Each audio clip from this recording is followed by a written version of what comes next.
I just got back from a mountain bike ride with my wife, not my mother. But I'm gonna go in, play on the simulator, and I'm just gonna preview the golf holes. I was in previous rounds. I've tried to make the cut wherever we're playing the Open, and then I tried to play one other golf course, and I have yet to make a cut. I take that back. I missed the Scottish. I did make the cut at the Open, but then the timing to actually film that is really difficult to play 4 rounds and then live a life, which is really, really, really tough. So I'm going to just preview this week. Not to mention, I've played the TPC or the 3M Open twice, and I have yet to break par. It is so hard, and it's been so windy, and it's so long. It's crazy. So the next make the cut event that I'm probably going to do, I'm going to try to do an LPGA event as a scratch golfer and see if I can even make the cut on there, because I have yet to really have any success when it's playing a PGA Tour course from the tips. So that's kind of my goal. Please come watch, see what the course looks like before they go play it this weekend. All right, see you inside. I'm Chris Gallegos. Just to recap who I am, I'm a guy that used to be a scratch golfer, really good player, injured myself. I used some bodybuilding to get myself back into shape and heal some of my injuries. That has taken place. But one of the things that really messed me up is during that entire time, I adjusted things to play with injuries. Probably the dumbest thing I could have done instead of just heal. And unfortunately, I created a number of bad habits that I've had a hard road back to playing well. So you're going to follow me along. We're going to do TPC Twin Cities, the 3M Open, just to look at the golf course. I'm going to walk you through some of the things that I personally have been struggling with. And you can see how difficult this golf course is. And hopefully you gain an appreciation for how amazing tour pros are and how I just find myself humbled by how terrible I am when I go to play these golf courses. It's crazy. So if you haven't seen, this is hole number 2. It's super windy. I was trying to play away from the water because I almost can barely get to the fairway. It's so windy. So I'm going to lay up just to make sure that I get there. And uh, there you go. Right out of the gates, water. There is so much water on this golf course and forced huge carries, and it's so windy. And every single shot, and that's a good shot right there. I just hit that with a 50-degree wedge. Okay, how often do you just hit a spinner with a gap wedge? I had to because the wind's blowing 20 miles an hour in my face. And just to give you an idea, that's the one thing on a simulator that is super frustrating is the wind intensity. I mean, 20 miles an hour is fast, but the impact on the golf ball on the simulator is over simulated. Um, but having said that, it's made me force myself to hit different ball flights. The other thing that's interesting is when you order golf tees, like I order them from Amazon and I keep them in the house, and they're so big and you have to cut them down. I like to have, like, for a stock shot, my golf ball needs to be about half above the driver, and they come at like set it, tee it high and let it fly yardages. All right, there's a birdie. At least I made up one already. Um, so it was interesting, like trying to shoot good golf scores on here is really, really hard. Like I was watching the Open. Obviously, I hope everybody saw the Open and gained some appreciation for how Scotty really owns the golf course in a way that it's not simple, but it's so calculated, and it makes everybody else look like they're just like, you ever see those marathon runs where people are coming to the finish line and they're just huffing and puffing, and the person that's in the lead's just like on cruise control? That is Scotty Scheffler. And I think part of it is, like, when you think about playing 4 rounds of competitive golf, that's a lot to endure. Most people that I'm talking to in this audience have never done that. The most I have ever done was 3. And honestly, most professional events are 3, with the exception of the PGA Tour and the big tours where it's a full-time job. And same with all amateur events. They're generally 3 rounds. Now, there's some exceptions here, and I'm sure I'll get to hear about it. But having said that, like, 3 rounds is reasonable to hold up physically. and mentally. You get to 4 rounds, it's absolutely just hit it into the trees, trying to flight an 8 iron that still the wind just took it straight left. And again, I'm hitting a gap wedge just to keep the under the wind. So it's really hard mentally to endure. And I think his process is so repetitive that he and his game plan is so thorough that even if he hits it off his game plan, it's a return back to the game plan. And it's pretty simple to execute. Watching somebody like, if you were to go sit and watch Scotty Scheffler, yes, he's a pretty impressive ball striker. Yes, he's fun to watch. He's a professional golfer, don't get me wrong. But then you go and watch somebody like even Tiger Woods from in the back, like you're seeing something you've never seen before, as far as raw physical talent. But then just take Rory is in that window, right, where he is a Tiger-esque talent, and yet he can't on his home course hang with Scotty Scheffler. And part of this is a mental endurance, in my opinion. You put there's not a shot that Rory's not capable of.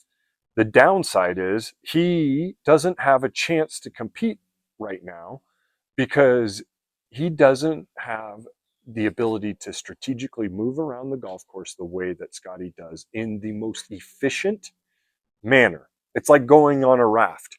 And those who have gone rafting, there's the most efficient way through the river to have sometimes not the most fun, in turbulent waters, but it's just like the safest way to get through the golf course or through the river. That's the way that Scotty Scheffler walks through a golf course. Is like there's nothing super spectacular about it, other than it's so spectacularly simple.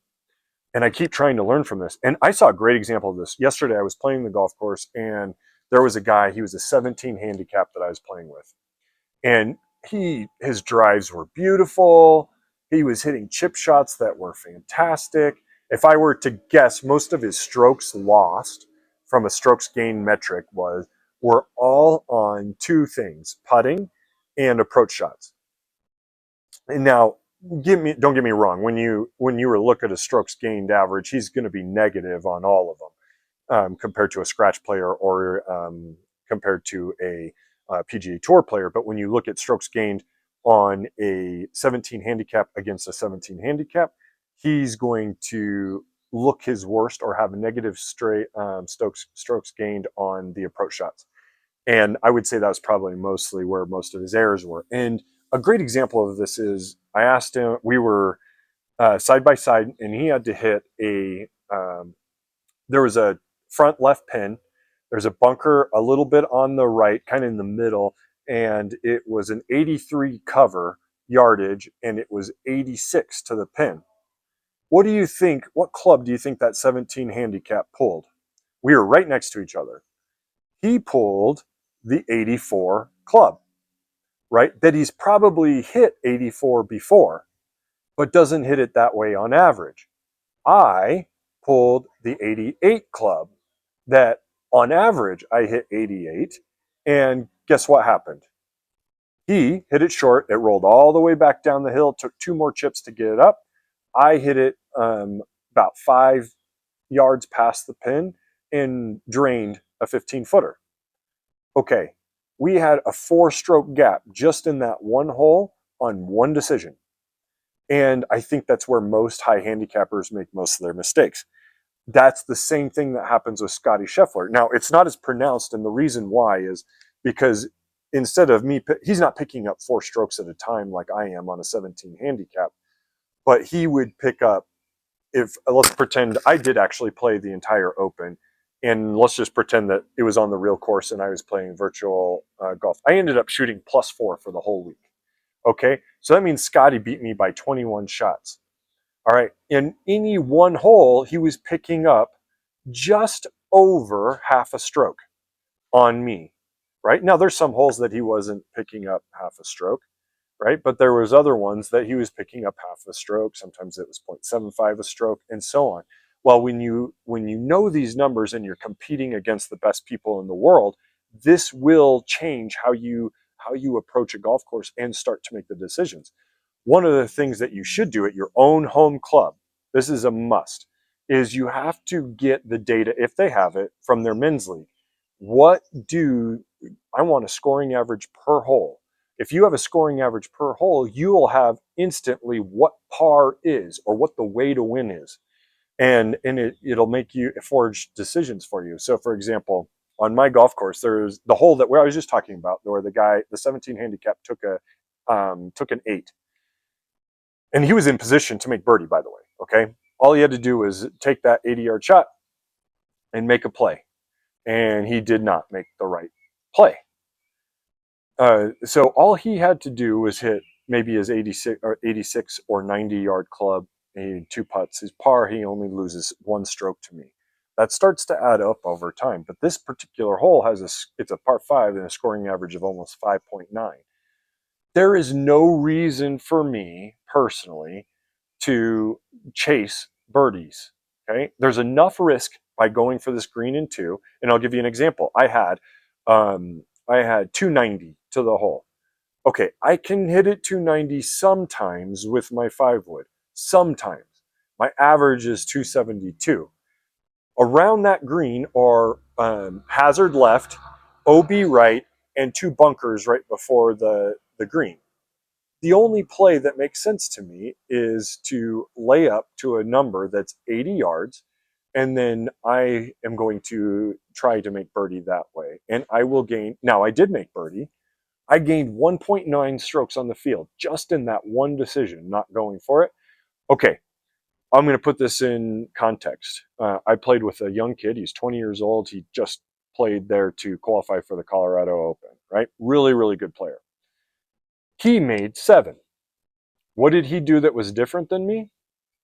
One, this is a really good ball striker. He hit it OB right.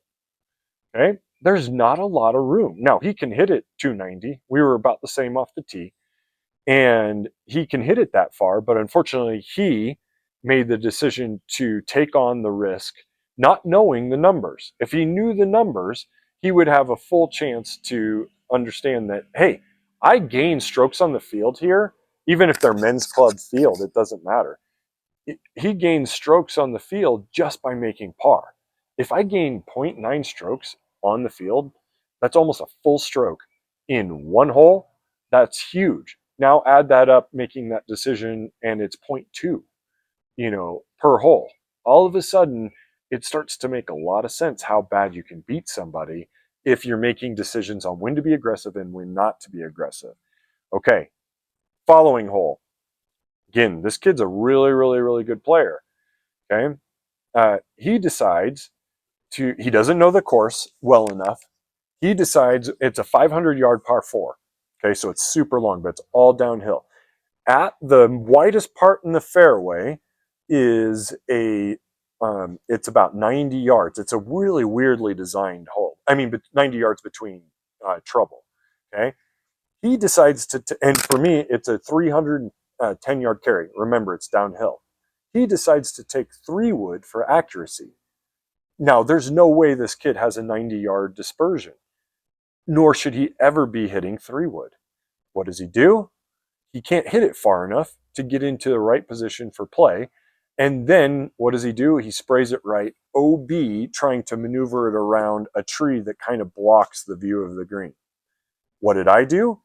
I played to the fattest part of the green. I accidentally pushed it and ended up 5 feet. A very, very different approach, and something where skill-wise, he's way better than me from a ball striking standpoint, probably a putting standpoint and a chipping standpoint, and I cleaned his clock on the golf course. Okay, this is where it comes down to, like, when you're a Scotty Scheffler, you want to beat Scotty Scheffler, you've got to be the most boring version of yourself with the greatest amount of risk, with the least amount of risk. It's like a perfect balance, like when to be aggressive and when not to be aggressive. And Tiger always said, be aggressive to your spot. Okay. So if I had to counsel, it's funny, as I've started to evolve in this journey, the more I talk about the things that you should do principally, I start to apply them to my game because there is an accountability piece. It's the same for me working out and things like that. I'm running an accountability workout group together That's not very golf focused, unfortunately, right now. So it's not going to help my golf game, but it's good for me in my own personal journey and getting better. So if I were to leave it to one takeaway from this particular video is one, just go get the data from your golf course. Know the stroke average for every single hole from your men's league or women's league if you're a woman that's listening, and then go from there. And then hopefully you'll be able to make some determination on when and where I should be or trying to make par, playing for bogey, and just being like, you know what, I lost 0.2. It's not that big of a deal. I got myself in trouble. Okay, lose the 0.2 strokes and then go make it up somewhere else with some strategic decision making. Bogeys are not a killer. Doubles are. Doubles are you make a double, make a bogey on one, you got 17 holes to make it up for it. You make a double, all of a sudden now you only have 17 holes to make up for it. It just starts to add up so dramatically that I wish there was words for how stupid we are as golfers sometimes, and me being no different. And my road back to being scratch is harder and made me pay attention to these details. All right, here we are on hole 18. I think I just shot my highest round ever on a VR. Is super windy. It was super long. I cannot believe how hard this golf course was. 79 is my highest round ever on this particular simulator. Uh, anyway, I hope you join me. I'm going to try to make the cut at an LPGA event. It's the Scottish Open this week. Join me for that. Hopefully I make a cut. Here we go.